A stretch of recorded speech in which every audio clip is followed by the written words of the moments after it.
Hello दोस्तों, स्वागत है आपका यूनिवर्सिटी शिक्षा में।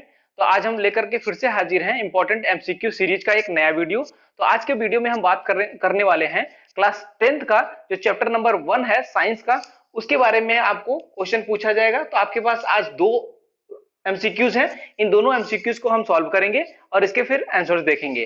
तो आपको करना क्या है, आपको आंसर देखने से पहले आप कोशिश करें कि खुद से एक बार ट्राई करें, उसके बाद से आप आंसर मैच करें, जिससे कि काफी मदद मिलेगा, आपको पता चलेगा कि आपके बेसिक कॉन्सेप्ट क्लियर है कि नहीं है।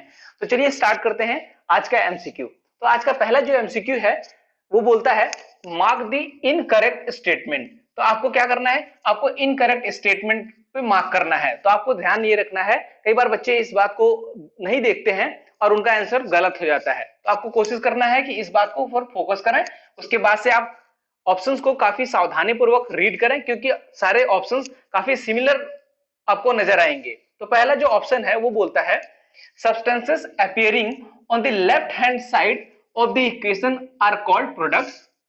ऑप्शन बी है substances appearing on the right hand side of the equation are called products. Option C है substances appearing on the left hand side of the equation are called reactants. और option D है reactants and products are separated by an arrow mark. तो आपको इन चारों options में से incorrect statement choose करना है।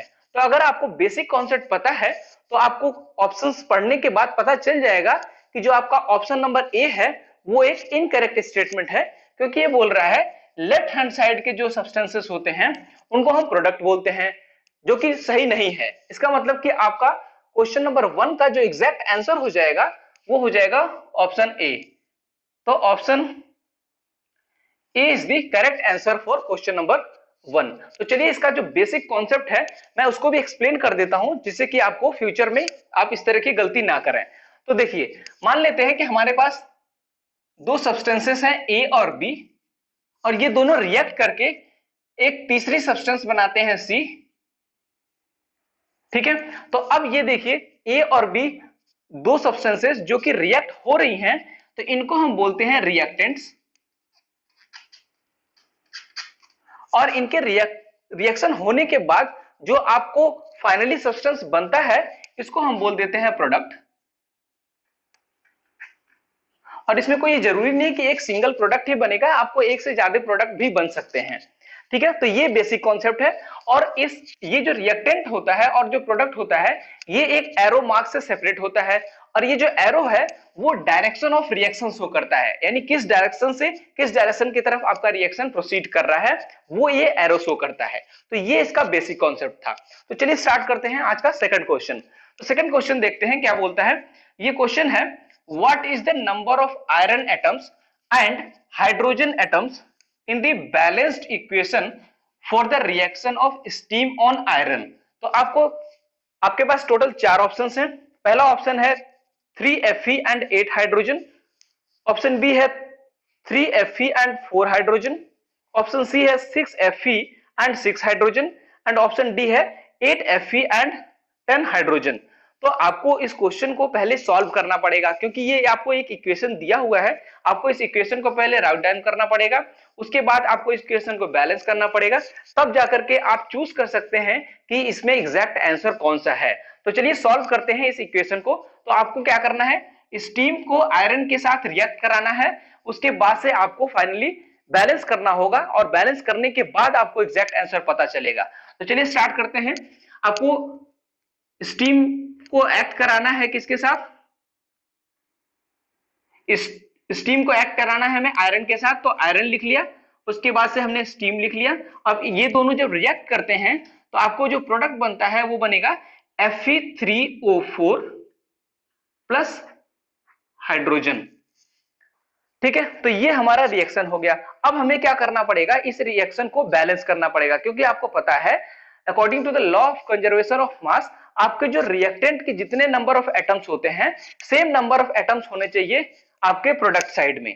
तो हम यहाँ पे देख रहे हैं कि यहाँ पे जो नंबर ऑफ एटम्स हैं वो आपके इक्वल नहीं है, तो इसका मतलब हमें इनको बैलेंस करना पड़ेगा। आप देख सकते हैं यहाँ पे आपके 3 आयरन एटम है, यहाँ पे सिर्फ एक ही है, यहाँ पे 2 है, यहाँ पे 2 है। बट यहाँ पे आपके 4 ऑक्सीजन एटम है, यहाँ पे सिर्फ 1 है। इसका मतलब हमें इस इक्वेशन को बैलेंस करना पड़ेगा कि जो कि अभी ये अनबैलेंस्ड इक्वेशन है। तो चलिए इसको हम बैलेंस करने की कोशिश करते हैं। तो एक एक करके हम बैलेंस करेंगे।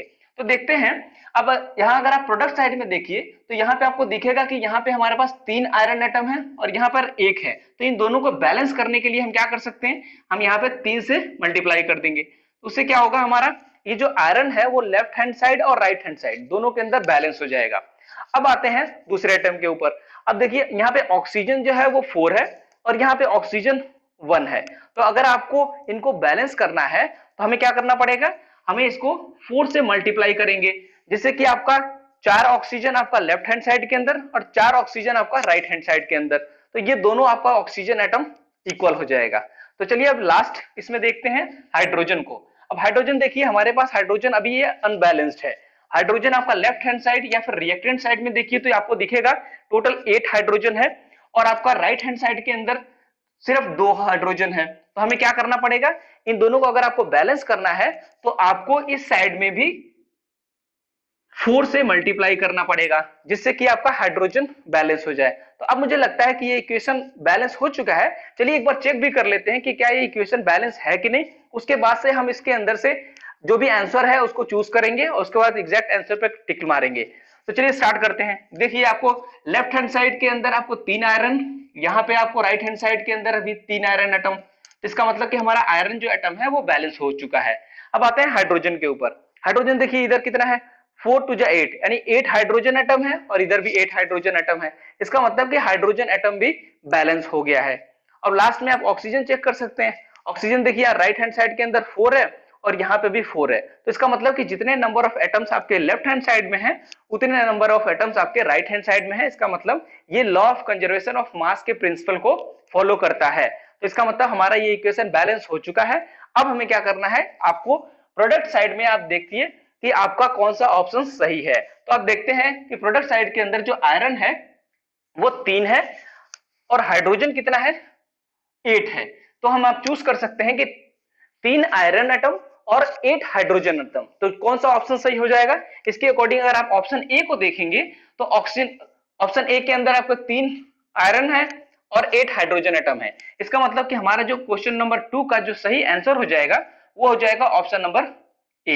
So option number A is the correct answer for question number 2. Thank you very much.